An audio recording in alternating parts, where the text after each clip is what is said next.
तुम हिंदू लोग पत्थर की पूजा कैसे कर सकते हो? उस बेजान मूर्ति में भगवान रहते हैं, ये तो मजाक ही होगा। ये तो सिर्फ आपका पाखंड है। हमें तो इन खिलौनों की जरूरत नहीं होती। देवी, आपके प्रश्न का उत्तर मैं जरूर दूंगा, लेकिन क्या आप वो सामने वाली तस्वीर यहाँ मंगवा सकती हैं? जरूर, ये मेरे स्वर्गीय पिता की तस्वीर है। मैं उनसे बहुत प्रेम करती हूँ। बहुत सुंदर तस्वीर है। अब मेरा आपसे एक छोटा सा निवेदन है, इस तस्वीर पर थूक दीजिए। What? आप क्या कह रहे हैं स्वामी जी? ये मेरे पिता है, मैं इनका अपमान कैसे कर सकती हूँ? इस पर सिर्फ रंग लगे हैं, इसमें न जान है न ये बोल सकता है। इस पर थूकने से आपके पिता को कैसे चोट लगेगी? थूकिए।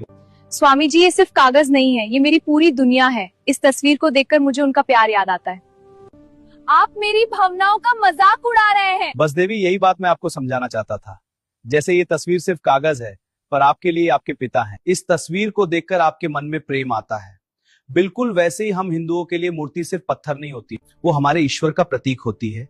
उस मूर्ति के माध्यम से हम उस परम शक्ति को महसूस करते हैं।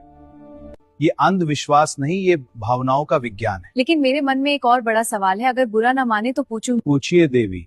पूरी दुनिया कहते हैं गॉड इज वन, हमारा भी एक ही गॉड है, लेकिन मैंने सुना है कि आप हिंदुओं के 33 करोड़ देवी देवता होते हैं। क्या आप लोग कंफ्यूज नहीं है? आखिर ईश्वर एक है या अनेक? सवाल बहुत पेचीदा है, एक ईश्वर या 33 करोड़ देवी देवता?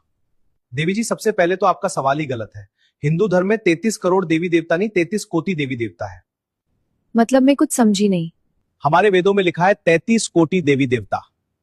संस्कृत में कोटि शब्द के 2 अर्थ होते हैं। अंग्रेजों ने कोटि का अनुवाद करोड़ कर दिया और मजाक बना दिया। सिर्फ 33 प्रकार?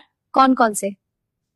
सुन लीजिए ध्यान से। 12 आदित्य सूर्य के रूप, 8 वसु प्रकृति की शक्तियां, 11 रुद्र चेतन शक्ति के रूप और 2 अश्विनी कुमार, कुल मिलाकर टोटल 33। ये वो शक्तियां हैं जो दुनिया को चलाती हैं। बाकी सब इन्हीं के अलग अलग रूप हैं। आपकी बात समझ आ गई कि 33 करोड़ नहीं बल्कि 33 कोटि देवता हैं, लेकिन फिर भी 33 ही क्यों? आपका भगवान ऑल इन वन नहीं है? ये एक गंभीर प्रश्न है। विद्या के लिए सरस्वती, पैसे के लिए लक्ष्मी, रक्षा के लिए हनुमान, इतने सारे अलग अलग भगवान की जरूरत क्या है? सीधा मुख्य भगवान से बात क्यों नहीं करते? जेनिफर, तुम्हारे देश को कौन चलाता है? हमारे प्राइम मिनिस्टर। तो क्या तुम्हारे प्राइम मिनिस्टर खुद जाकर सड़कों पर झाड़ू लगाते हैं? क्या वो खुद बैंक में बैठकर पैसे गिनते हैं? या खुद स्कूल जाकर बच्चों को ABCD पढ़ाते हैं? क्या इतने सारे काम अकेला प्राइम मिनिस्टर कर लेता है?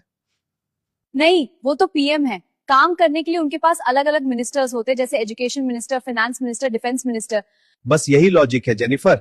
हमारे परमात्मा एक ही है, वही इस सृष्टि के प्राइम मिनिस्टर है। लेकिन इतनी बड़ी सृष्टि को सिस्टमैटिक तरीके से चलाने के लिए उसने अलग अलग विभाग बांट रखे हैं। जैसे अगर तुम्हें नॉलेज चाहिए तो एजुकेशन मिनिस्टर के पास जाओ, यानी माँ सरस्वती। अगर धन चाहिए तो फाइनेंस मिनिस्टर के पास जाओ, यानी माँ लक्ष्मी। अगर सुरक्षा चाहिए तो डिफेंस मिनिस्टर यानी हनुमान जी। और अगर बारिश चाहिए तो वाटर मिनिस्टर यानी इंद्रदेव। ओह, तो ये सब एक गवर्नमेंट सिस्टम की तरह काम करता है। बिल्कुल। हम अलग अलग देवताओं की पूजा इसलिए करते हैं ताकि उस विशेष शक्ति का लाभ ले सकें। लेकिन याद रखना जेनिफर, मिनिस्टर कोई भी हो, पावर उसी एक परमात्मा से आती है। वाओ, इतना ऑर्गेनाइज सिस्टम। आज समझ आया कि सनातन धर्म सिर्फ आस्था नहीं, पूरा मैनेजमेंट सिस्टम है।